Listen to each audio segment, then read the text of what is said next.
Hello and welcome, beautiful souls.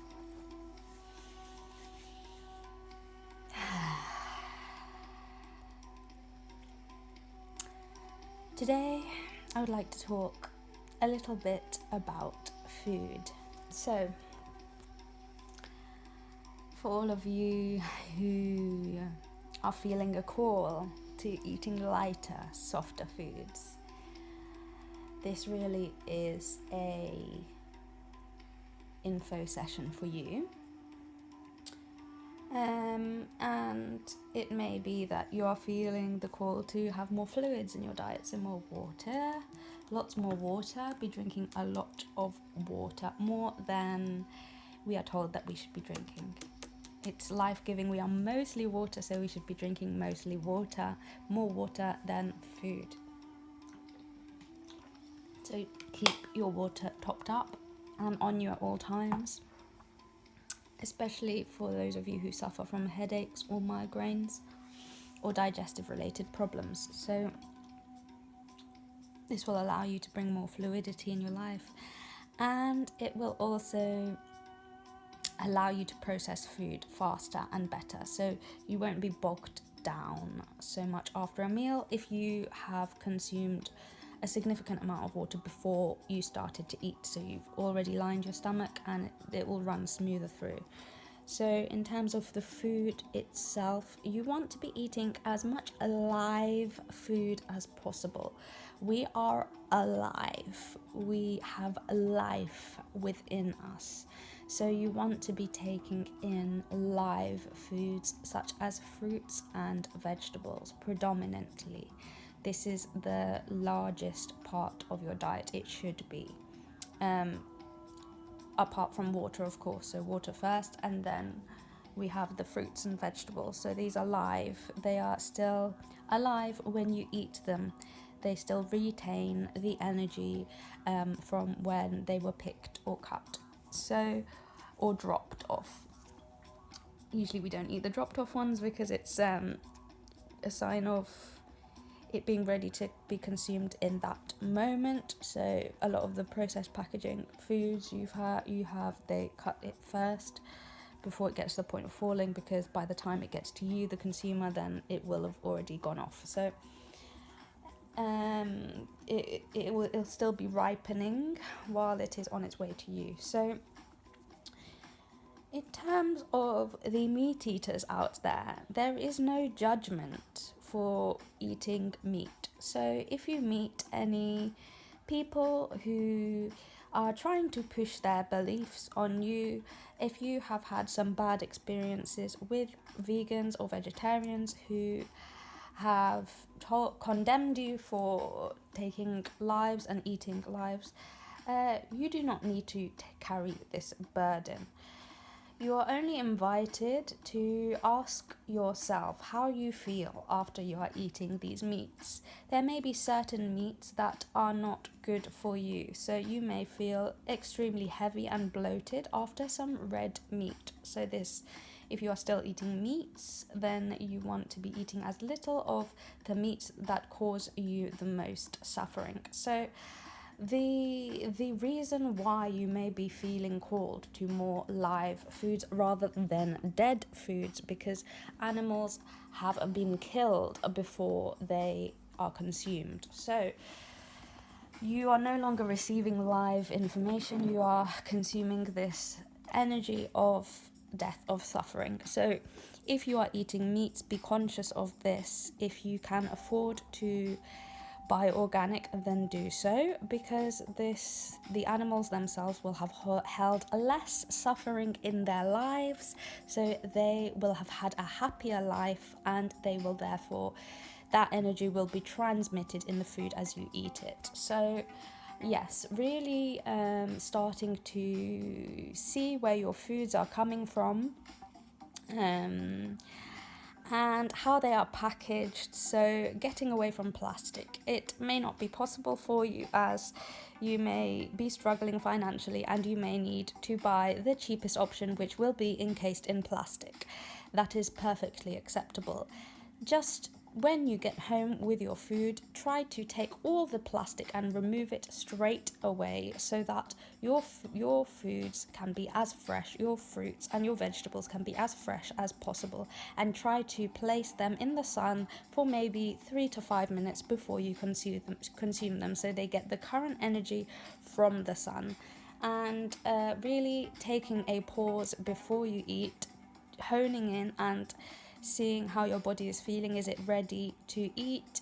And taking your time to eat. So this may be difficult if you are used to not eating for a long time and then eating in one go. And this is really comes from a scarcity mindset, when you believe that food is going to run out. So maybe you have grown up in poverty, or maybe in a past life this energy was carried forth, and so you may be trying to consume as much food as possible because you're not sure when the next amount will arise. So I really encourage you, within your means, to buy as much as you can in your shopping trip, so to really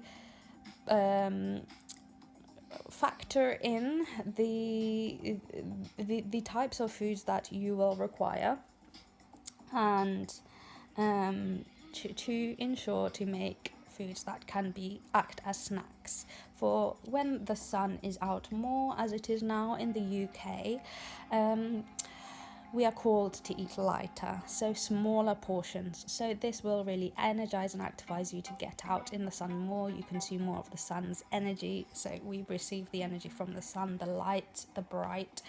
It fills us. So this is another way to source your energy. You do not need to be consuming or taking all your energy from food, or you will become depleted and you'll become emotionally reliant on the food. So we really want to start to invite breathing in the sun with your eyes closed, or if it is sunset or sunrise, around a half an hour to hour period of that time, you may gaze with your physical eyes if you feel able to do so. So this is a process, so maybe at first you need to close your eyes and just allow your third eye to gaze at the sun and receive the information, and slowly over time you'll be able to open your eyes bit by bit until they are fully open and you can receive it. You do not want to be doing this at any other time in the day, for the sun's rays are carrying a lot more radiation at the point on the angle on which it is shining, and it will damage your eyes, your physical eyes. So you really want to make sure that if you are going to sun gaze, then to do it first thing as soon as the sun is coming up, or as the sun is setting, in the last half an hour or so.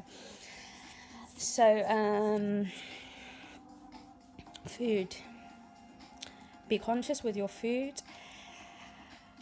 Give thanks for your food. This is something that people from all religions do, and it is something that people of non-secular beliefs or the spiritual people out there should be incorporating now. So really taking a moment before you consume your food to take a moment to feel gratefulness for having this nourishment, for they give us a sacrifice. They sacrifice themselves, the food themselves, their spirit, their energy for us, and we can begin to integrate that energy. And this is a natural process.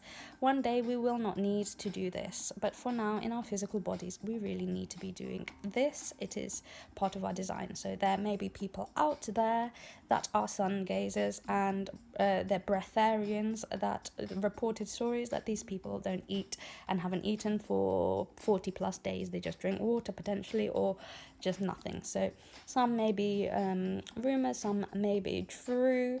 There is some discernment to be had there in those stories themselves. So really, if you are exploring this journey of coming to a lighter, more integrated diet, becoming conscious of what your body is asking for you specifically. So if you suddenly in the morning have an urge, I really want asparagus, go with it. Do not eat the cereal, eat the asparagus. So you start to listen in to what your body is really requiring in the moment. And you may find a distinction between the addictions and the foods your body is actually craving. So as you reduce the amount of meats, the dead foods in your diets, for these really should be reduced. You do not need to eliminate them completely unless you feel the strong calling to. And more people are feeling this strong calling to cut out completely meat from their diets. And this is a natural process. So all of those of you who have some fear regarding this, it is okay that the world is going in this direction. It is okay if you do not feel the same pull. So really, it is all about what feels good to you. So if, for example, you love eating chicken every single day, continue to do so, for it brings you joy. However, if you hear a calling within you, you feel a something in your stomach saying, that was too much chicken, or I really wanted some tomatoes or some broccoli with it, or something additional to that, then start to bring that in. You know, the chicken burger is not sustenance enough on its own. You need to be really not buying any more processed foods if possible. So this is a process in itself again, and one where you need to start to really create your own flavors, that bringing spices and herbs into your diet to really just, yes, so I want to say about herbs and spices that they really can add flavor and a certain something to your food. They can really bring a quality and a texture that you won't get in processed foods, because processed foods, they have a standardized taste, whereas you will have your own. You've got your own tongue with its own senses and its own tastes. So you really want to start to notice which herbs, which spices really make you feel alive. And so when you're making your food, say you're making a chicken burger, you have your chicken, you add the spices that make you feel alive, and you start to bring the vegetables and the vegetables and the leaves and the things that really you feel called to. So sauces as well are really good, because sauces bring this fluidity, so it allows all of the flavors to accumulate in one go and kind of form this texture where it is a lot more liquid, so inviting that energy in as well. Awesome stuff. Right, so that is all for now for food. And if you are a vegetarian or becoming vegan or going on to fruitarian or breatharian, wherever you are in the process, or a meat eater, it is all okay. We are all on a spectrum. We are all on a range. So do not judge another for their life choices. Again, if you are a active vegan in the protesting community, remember to not enforce your ideas on or impose your ideas on others. This is not the way to go. You need to really be bringing the message from your heart space. So when you are feeling this suffering of the animal and you're feeling this energy in the foods and you're campaigning against the suffering of the animals, do not enforce this stopping eating meat. People have a right to choose what they want to consume. However, actively protesting against the way that the meat is killed, the way that the animals are treated, is a very pure thing to do, for animals are sacred and we are treating them badly. So we need to move towards a society where we treat the animals better. Naturally, over time, there will be less animals killed as less people are consuming animals as we go forward in time.